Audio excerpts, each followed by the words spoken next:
Olá pessoal, a paz do Senhor Jesus Cristo. Estamos de volta com mais uma aula, A aula de número 11, 15 de setembro de 2019. A mordomia das obras de misericórdia. Vamos lá então? Vamos começar aqui com o nosso textuário. O textuário nosso diz assim, está lá em Tiago, no capítulo 2, versículo 13. Porque o juízo será sem misericórdia sobre aqueles que não fez misericórdia. E a misericórdia triunfa sobre o juízo. A verdade prática nos diz: o cristão tem o privilégio de exercer a misericórdia junto aos necessitados, como expressão do amor de Deus. Aqui logo abaixo nós temos as leituras diárias. Na segunda-feira, Salmos no capítulo 103, versículo 8. Na terça, Tiago, capítulo 4, versículo 17. Quarta-feira, nós temos Tito, capítulo 3, versículo 8. Quinta-feira, nós temos Jonas, capítulo 4, versículo 11. Na sexta, nós temos Ezequiel, capítulo 33, versículo 11. E nós temos também no sábado Mateus, no capítulo 5, versículo 44. Então essas leituras servem para enriquecer o conhecimento de vocês, para quando chegar no domingo vocês já estejam bem mais preparados para debater a aula, para tirar suas dúvidas com o professor, tá ok? Vamos lá? A nossa leitura bíblica em classe se encontra no livro de Atos e no livro de Lucas. Atos, capítulo 4, versículo 32, 35 a 35. Então vamos lá, nos diz assim: E era o coração e a alma da multidão dos que criam, e ninguém dizia que coisa alguma do que possuía era sua própria, mas todas as coisas lhes eram comuns. E os apóstolos davam com grande poder testemunho da ressurreição do Senhor Jesus, e em todos eles havia abundante graça. Não havia, pois, entre eles necessitado algum, porque todos os que possuíam herdades ou casas, vendendo-as, traziam o preço do que fora vendido e depositavam aos pés dos apóstolos. E repartia-se cada um segundo a necessidade que cada um tinha. Lucas, no capítulo 10, versículo 30, 36 e 37, diz assim: E respondendo Jesus disse: Descia um homem de Jerusalém para Jericó e caiu nas mãos dos salteadores, os quais o despojaram e espancaram-o e se retiraram e deixaram-o meio morto. Qual, pois, destes parece que foi o próximo daquele que caiu nas mãos dos salteadores? E ele lhes disse o que usou de misericórdia para com ele. Disse, pois, Jesus: Vai e faze da mesma maneira. O objetivo geral, nós temos aqui, é mostrar que o cristão tem o privilégio de executar as obras de misericórdia, Os objetivos específicos são 3 e estão aqui embaixo. Conceituar a palavra misericórdia, discorrer sobre a mordomia da misericórdia cristã e pontuar os cuidados na prática das boas obras. Vamos lá? Nossa introdução diz assim: Nesta lição veremos que Deus requer de seus filhos obras de misericórdia, como o fruto do amor cristão. Os servos de Deus, portanto, devem expressar a virtude da misericórdia divina. Esse sentimento é o que deve dominar o coração dos cristãos. Misericordioso e piedoso é o Senhor, longânimo e grande em benignidade. Salmo 103:8. Então, pessoal, se trata assim de nós somos filhos de Deus, e todo filho ele herda as características do seu pai. Então, se nós estamos hoje na casa do Senhor, nós somos filhos de Deus, por adoção, nós temos as características do nosso pai. Nós temos que ter essas características, e essas características são misericórdia, piedade, longanimidade, benignidade. Então, traduzindo em miúdos aí, misericordioso é a pessoa que exerce misericórdia, ou seja, um amor não merecido. Nós temos que ter esse amor pelas outras pessoas, mesmo elas não merecendo. Piedoso é quem tem piedade, que tem a ver também com misericórdia, quem perdoa, né? Longânimo, aquela pessoa mansa, humilde, temperada, que sabe viver entre as pessoas, que não se aflige com nada, que não apela com nada. Longânimo, pessoa que sabe viver bem em sociedade, com as pessoas, é amoroso com todo mundo, gente fina mesmo. E a benignidade é ser bom, é ser uma pessoa íntegra, uma pessoa de bem, uma pessoa bondosa. Benignidade tem a ver com o bem que você faz às outras pessoas, tá ok? Então beleza, vamos então para o primeiro tópico, que nos diz assim, ó. A palavra misericórdia vem do latim misericordia e significa compaixão suscitada pela miséria alheia. Indulgência, graça, perdão. No Antigo Testamento o termo está presente em textos como Salmo 23, no capítulo 23, versículo 6. Certamente que a bondade e a misericórdia do Senhor me seguirão todos os dias da minha vida e habitarei na casa do Senhor por longos dias, né? Então, pessoal, a definição da palavra misericórdia. A palavra misericórdia ela é formada de duas outras palavras, miseri e córdia. A palavra miseri, ela vem do hebraico miserere e significa sujeira. Pessoa que é sujo, abandonado, desprezado, miserável. E a palavra córdia ou cardio, ela vem de coração, significa coração. E intrinsecamente a palavra coração significa amor. O coração sempre foi e sempre será usado aí pelos românticos como o símbolo maior do amor, é um coração. Quando hoje em dia, na época dos celulares, né, quando você manda um emoji de coração para alguém, quando você faz um coraçãozinho assim, você está expressando que você ama aquela pessoa. Então coração é símbolo de amor. Então misericórdia é você dar o seu coração a um miserável, ou seja, você se doar, você ter compaixão de alguém, mesmo sem conhecer, mesmo que você não é nada dele, mas você tem que amar essa pessoa só por ser filho de Deus, como você é, só por ser um irmão, né? Por ser humano, por ser irmão seu, por ser um filho de Deus também, só por isso. Então, misericórdia é você amar o miserável, amar o sujo, amar o caído, amar o drogado, amar o viciado, amar o criminoso, amar o homicida. Nós temos que amar, porque Jesus amou essas pessoas e nos deixou exemplo de que o amor é maior do que tudo. Tá bom, pessoal? E misericórdia, só exerce misericórdia, só tem misericórdia quem ama. Eu nunca vi ninguém ser misericordioso e não ter amor no coração. Não existe. A misericórdia ela é acompanhada do amor. Só tem misericórdia quem ama. Só faz obras de misericórdia quem ama. Tanto que a misericórdia é a maior expressão do amor de Deus para a humanidade, porque nós não merecíamos, né?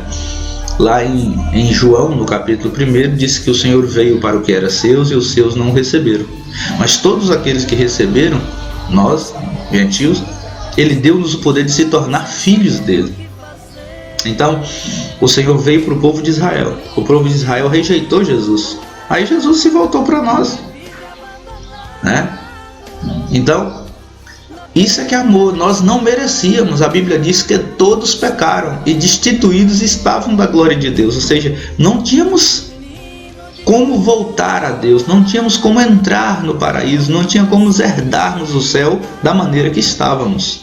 Se Jesus não tivesse vindo, morrido por nós, ser o nosso sacrifício, não teria chance para nós, né? Misericordioso. A palavra misericordioso vem do grego, tem o sentido de entranhas de misericórdia. A expressão indica sentimento que vem do íntimo, ou seja, entranhas do coração. Ele mostra que servimos a um Deus de misericórdia, longânimo e benigno. Essas são qualidades morais de Deus. Quem identifica com Ele por meio do Espírito Santo deve manifestar tais qualidades morais. É aquilo que eu falei, está lá em Gálatas, no capítulo 5, versículo 22. Se nós somos filhos de Deus, nós temos que nos parecer com o nosso Pai, certo? Se o nosso Pai é misericordioso, nós temos que ser misericordiosos também. Se o nosso Pai é longânimo, nós temos que ser longânimos também. Se o nosso Pai é benigno, nós temos que ser benignos também. É fácil ser bom? É fácil ser longânimo? É fácil ser misericordioso? Não é. Porque misericórdia é você amar quem não merece. Amar quem merece, é fácil demais. Poder amar quem me ama. Agora amar meu inimigo, aí é difícil. Mas é o que Jesus nos deixou, são os exemplos que Jesus nos deixou para nós fazermos.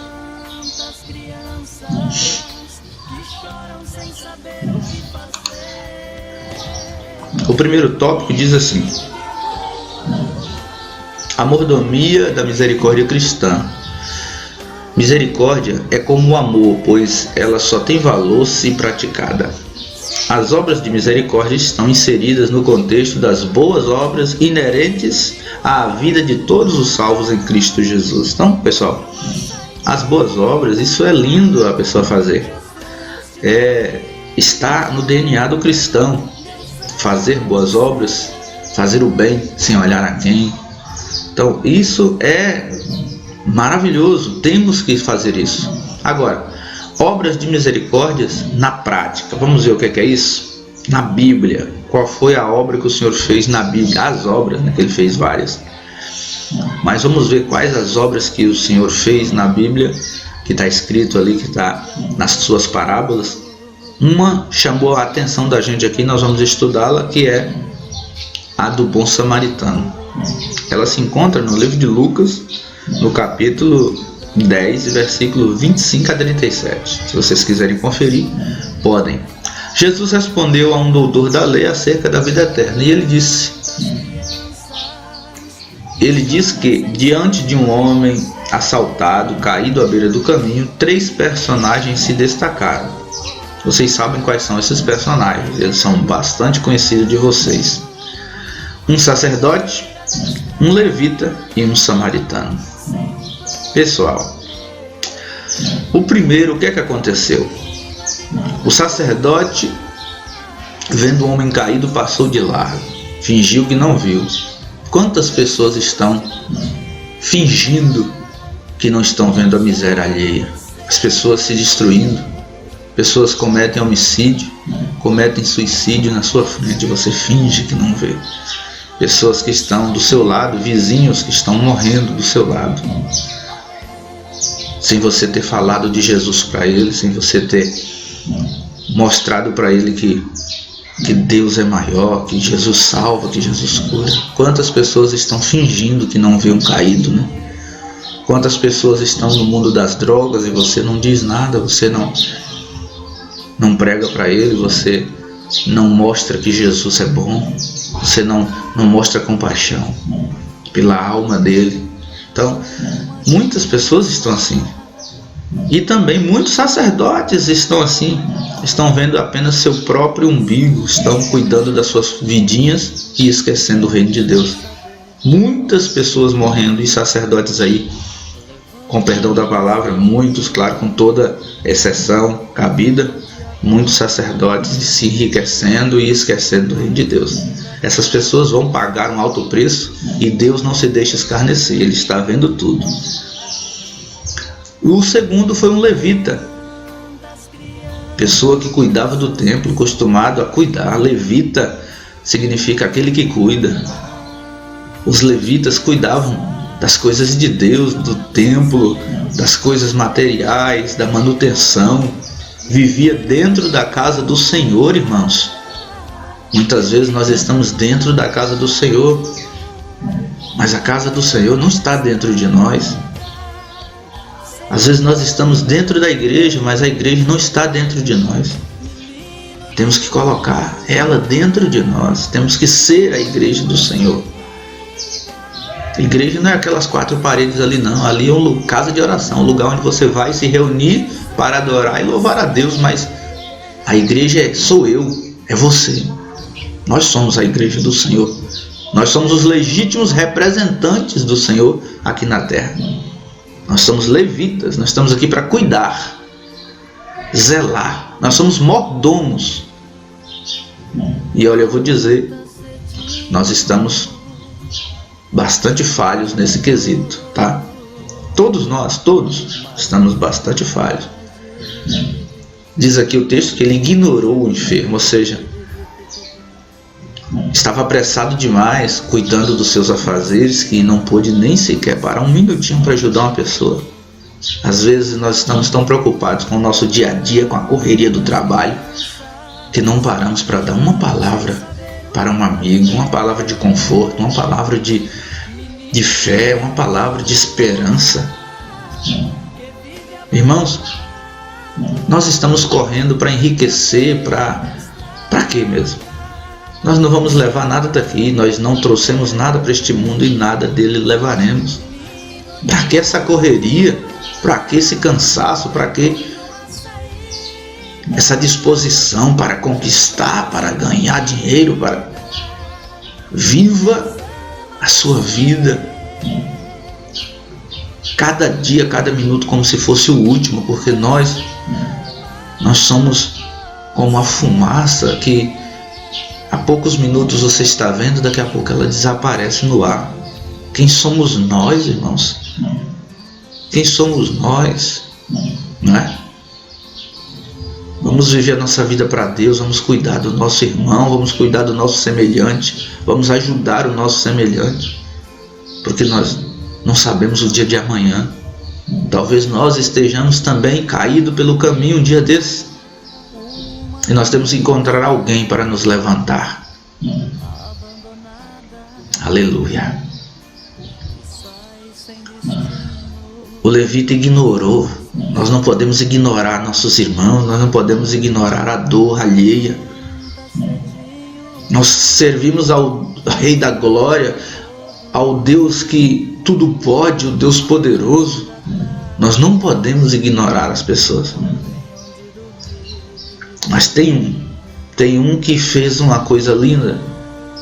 O terceiro personagem é o samaritano. Este é comparado a Jesus, que nos viu caído pelo caminho. Parou tudo o que estava fazendo, parou toda a sua obra para nos levantar. Oh, aleluia! Para nos levantar. Veja a pergunta que o doutor fez, que Jesus fez ao doutor. Qual, pois, dos 3 personagens lhes parece que foi o próximo daquele que caiu nas mãos dos salteadores? E o doutor respondeu: o que usou de misericórdia com o caído. Disse, pois, vai e faze da mesma maneira. Nosso Senhor mostrou que a misericórdia não deve ser apenas um sentimento, mas uma ação diretiva. Vai e faze da mesma forma. Vocês sabem outro caso que aconteceu na Bíblia? Um homem tinha uma dívida impagável com seu senhor. E indo ele ao rei, ele devia para o rei. E indo ele ao rei, o rei disse: olha, você não tem com quem me pagar, nem se você trabalhar a vida toda aqui para mim, você não vai pagar sua dívida. Então, faz isso, eu perdoo sua dívida. Pode ir embora, eu perdoo, você não me deve mais nada. Muito bem. Chegando na rua, ele encontra alguém que o deve também. E ele engarguelou esse cara, enforcou, exigiu o seu dinheiro. Olha, era uma mixaria comparado com o que ele devia, e foi perdoado a sua dívida. E a pessoa que o devia muito menos. menor quantia de dinheiro devia a ele, mas ele exigiu, mandou prender, mandou surrar a pessoa porque não pagou ele. Quando o rei soube disso, voltou e falou com ele: olha, eu te perdoei a sua dívida. Não podia você ter feito a mesma coisa com que devia você? Então, devido você não ter usado de misericórdia, sendo que você recebeu misericórdia de mim, a Bíblia diz que lançou aquele servo mau e negligente nas trevas exteriores. Houve muito sofrimento, porque ele não agiu com o seu devedor como agiram com ele. Então as pessoas gostam de receber misericórdia, mas e de dar misericórdia? As pessoas gostam de receber presente. E que tal você presentear também? Não é verdade? Então, é isso. Faze da mesma maneira. Somos criados para as boas obras. Olha, o apóstolo Paulo ensina aos crentes de Éfeso que a salvação não vem pelas obras, porque pela graça sois salvos por meio da fé. E isso não vem de vós, é dom de Deus. Então a fé nossa vem de Deus, não é nossa. Tá? E não somos salvos por meio das obras, senão só quem seria salvo eram os ricos, né, que podiam fazer grandes obras. Nós, não tendo dinheiro, não podíamos fazer obra alguma, então ajudar ninguém, então nós não seríamos salvos. Mas a salvação vem pela fé, e ela não é minha. A fé não sou eu que adquiri, foi Deus que me deu a fé. É dom de Deus. Somos criados em Cristo Jesus para as boas obras, os quais Deus preparou para que andássemos nelas. Assim devemos praticar as boas obras, porque somos salvos e fomos alcançados pela graça de Deus.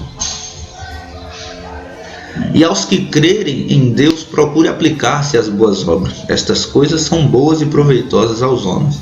Dentre as boas obras podemos listar as seguintes.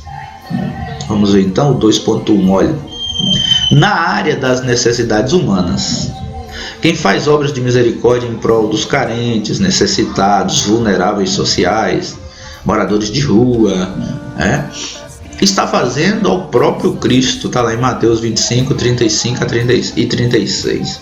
Pois as Escrituras afirmam: e respondendo o rei lhes dirá: em verdade vos digo que quando fizerdes a um desses meus pequeninos irmãos, a mim me fizeste. O próprio Jesus disse para os apóstolos: eu estava preso e me visitaste. Estava com fome e me alimentaste.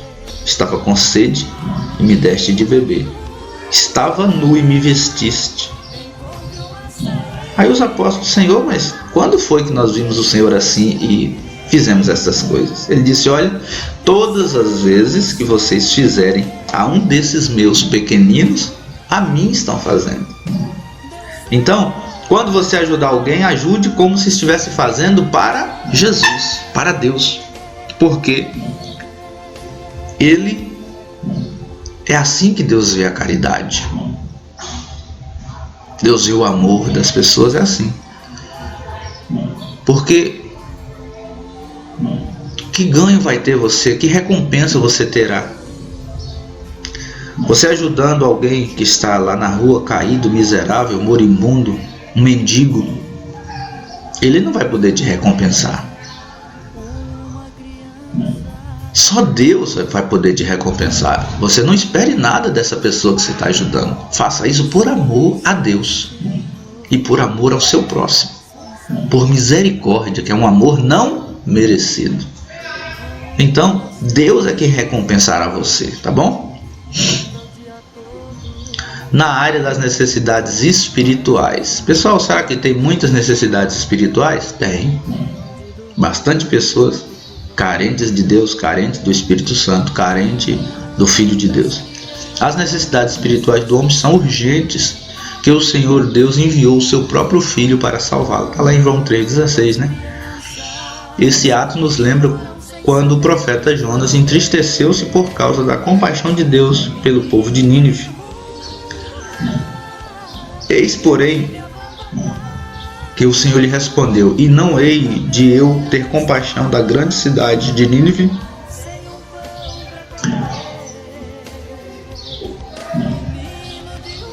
Em que estão mais de 120 mil homens, que não sabem discernir entre sua mão direita e sua mão esquerda, também muitos animais. Jonas, no capítulo 4, versículo 11. Isso prova, conforme a palavra de Tiago, que a misericórdia do Senhor triunfa sobre o juízo. Pessoal, Jonas tinha motivos para não gostar do povo de Nínive, da cidade dos ninivitas. Os ninivitas, Nínive era a capital da Assíria. E os assírios, vocês sabem disso, que eram inimigos número 1 de Israel. E Deus manda ele ir à cidade de Nínive, pregar contra aquela cidade e dizer que se eles não se consertassem, se eles não se arrependessem dos seus pecados, Deus iria destruir aquela cidade. Porteira fechada, destruir tudo, de criança a idoso, dos animais do campo, tudo. Como fez com Sodoma e Gomorra, o Senhor iria fazer com Nínive. E então, Jonas, vocês sabem o que é que ele fez? Ele disse: não vou lá, não vou alertar esse povo não, porque eu sei da misericórdia de Deus. Se eu for lá e o povo se converter, Deus não vai destruir. Eu quero que destrua mesmo esse povo, inimigo nosso. Eu vou ajudar meu inimigo? Não vou. E aí bateu o pé e foi para outra cidade, foi para Tarsis. O que é que aconteceu? No meio do caminho, a embarcação estava quase para naufragar e ele foi jogado no mar e engolido por um grande peixe. A Bíblia não diz que peixe era, mas o maior peixe dos oceanos, é óbvio, é uma baleia. E ele ficou no ventre dessa baleia por 3 dias e foi lançado na praia de Nínive. Ou seja, o servo de Deus, quando recebe uma ordem do Senhor, ele tem que executar, porque ou ele vai de navio ou vai de baleia, mas que ele vai ter que cumprir a ordem de Deus. E quando chegou lá, ele pregou para o povo, dizendo: arrependei-vos, porque o Senhor vai destruir essa terra e tal. Então, desde o rei até os animais, o rei propôs um jejum. Todo mundo vestiu pano de saco, sentou-se sobre a cinza e foi orar a Deus, foi pedir perdão pelos seus pecados. E Deus, é óbvio, teve compaixão da cidade e não destruiu. Lá tinha 120 mil homens, fora os animais. Então Deus poupou aquela cidade, porque do rei aos animais, eles jejuaram e eles pediram perdão a Deus pelos seus pecados. E Deus não destruiu. Devido a essa atitude, Deus quer ver é atitude. Deus, o que move o coração de Deus é atitude. E atitude sincera. Se você é sincero com Deus, meu irmão, você vai ter o favor de Deus sempre. Deus, ele não quer ver conversinha não. Com Deus é sim, sim, não, não. Ele quer ver atitude nossa, tá? E Jonas teve outra atitude. Atitude de querer negar o direito de arrependimento. Deus, ele nos deu esse direito. A Bíblia diz que todos nós pecamos e destituídos estávamos da glória de Deus. Agora ele nos deu o direito de arrependimento. Ele diz que todo aquele que estiver cansado ou oprimido pode vir a ele, que ele resolve. Mas você tem que vir a ele, é uma opção sua. Se você não quiser vir, fique lá, continue cansado e oprimido. Agora, se você quer se aliviar, se você quer ter seus problemas resolvidos, você quer ter seu fardo leve, você quer andar em outros caminhos, venha para o Senhor Jesus. Você tem essa opção. Temos também aqui o 2.3, que é na área da evangelização das missões. As Escrituras Sagradas mostram que as obras de evangelização e missão é central no Evangelho, né? Nós temos lá o ide, né, do Senhor Jesus, ide por todo mundo, pregai o Evangelho a toda criatura, né? Então, beleza.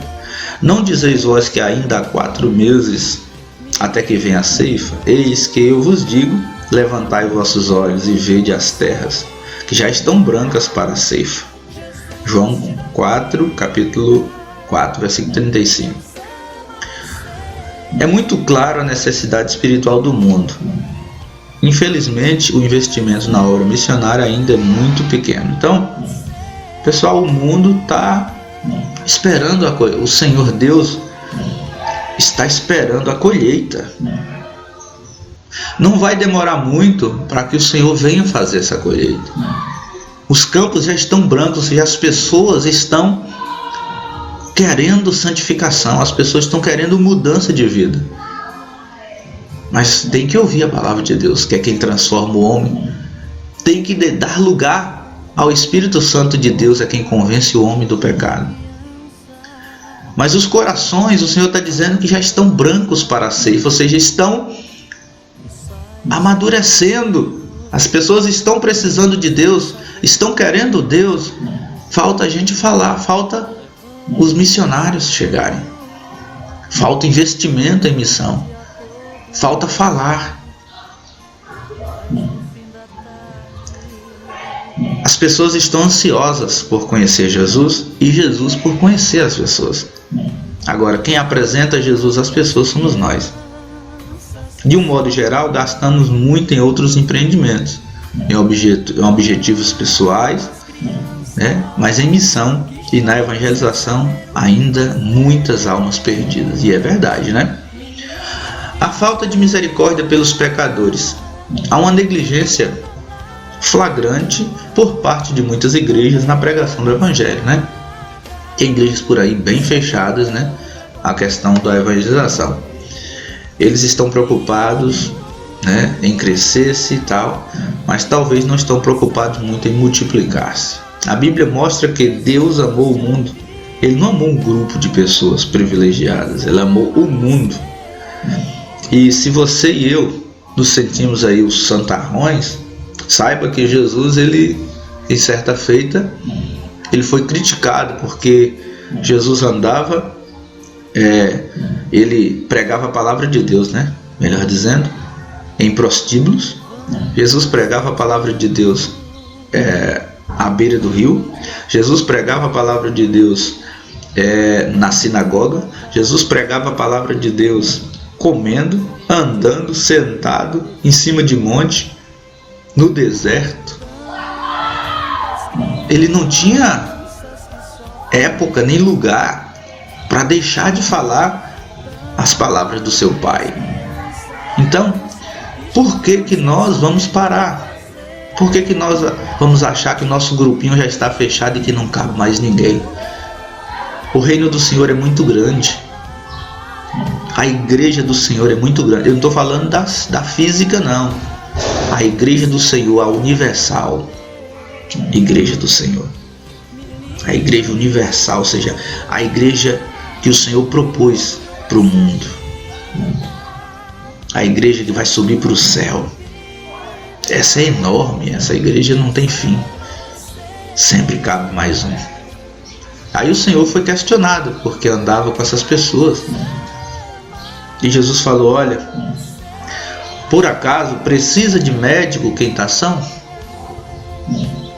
Não precisa. Quem precisa de médico exatamente são os doentes. Então eu vim para os perdidos da casa de meu Pai. Eu vim foi resgatar. Se você já é uma pessoa que me serve, amém por isso. Mas eu vim resgatar aqueles que ainda não servem. Se você é justo, maravilha. Eu vim resgatar foi o ímpio. Você já é justo, já me serve. Vocês estão entendendo, irmãos? Então, o ide do Senhor é por todo o mundo. Não falou por regiões, deixar outras. Não, todo o mundo. O Senhor, ele é completo e ele quer completude. Ele falou geralmente, ele falou na integridade do que ele disse. Ele disse geral. Todo o mundo. Ele engloba todo mundo, é global o Evangelho. E outra, a toda a criatura. Toda a criatura merece ouvir a palavra de Deus, tá bom? Vamos aqui então para o terceiro tópico. Os cuidados na prática das boas obras. Então as boas obras devem glorificar a Deus, certo? Assim resplandeça a vossa luz diante dos homens, para que vejam as vossas boas obras e glorifiquem o vosso Pai que está no céu. Lembra disso aqui? Mateus, no capítulo 5, versículo 16. Por isso as obras de misericórdia devem ser feitas com humildade e sem buscar a glória própria, para quem as pratica, né? Então assim o Senhor ensinou como devemos ajudar o necessitado, né? Quando, pois, deres esmola, não faças para tocar trombeta diante de ti, como fazem os hipócritas nas sinagogas. Irmãos, a Bíblia diz que o que a mão direita faz, a esquerda não precisa saber. Ou seja, quando você ajudar alguém, não precisa seu nome estar estampado. Fulano ajudou Beltrano. Então, você está fazendo isso para a sua glória. Então, o seu galardão você já vai receber aqui. Você não vai receber mais nada do Senhor lá na glória. Mas se você fizer e ficar anônimo na situação, ninguém nem souber quem foi que ajudou, nosso Deus sabe que foi você e Ele vai te recompensar. A Bíblia diz que aquele que vem em oculto te recompensará. Não vamos nessa de tentar pegar a glória de Deus para nós, porque Deus não divide a sua glória com ninguém. As obras de misericórdia são obras de amor. Elas são parte da prática do amor cristão, que, segundo Jesus, deve ser estendido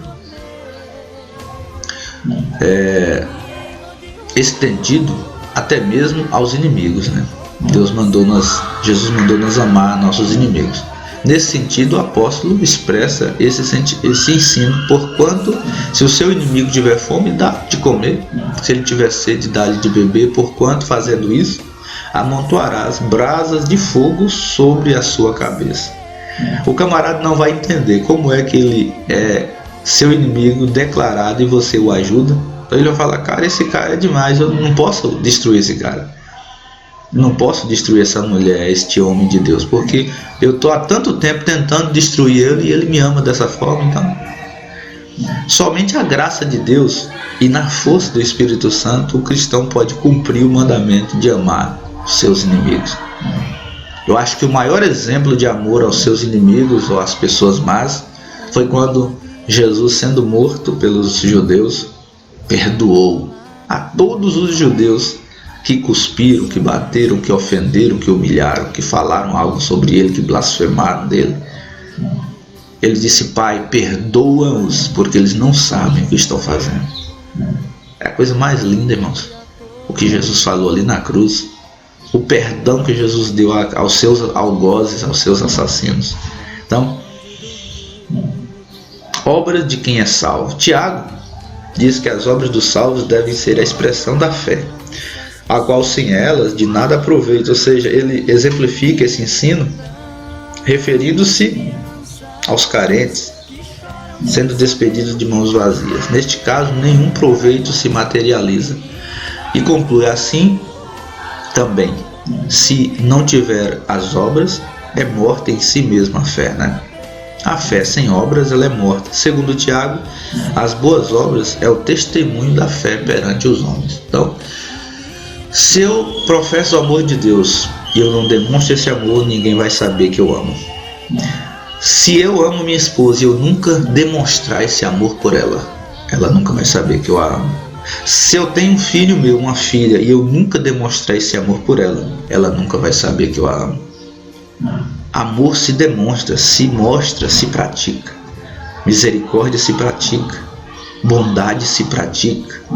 Perdão se pratica, perdão. Não é só uma palavrinha, né? E a nossa conclusão: não somos salvos pelas obras, pelas boas obras, mas as praticamos porque somos salvos. Precisamos testemunhar nossa fé ao mundo por meio das obras. Logo, devemos realizar as obras de misericórdia no âmbito material e espiritual. Nosso Deus amou o ser humano por inteiro, não foi os pedaços, não, foi por inteiro. Este tem necessidade de corpo, alma e espírito. Então as misericórdias são testemunho da nossa fé. A Bíblia diz que as misericórdias do Senhor são a causa de nós não sermos consumidos, né? Então o Senhor só não destrui esse mundo porque Ele nos ama com um amor que nós não merecemos.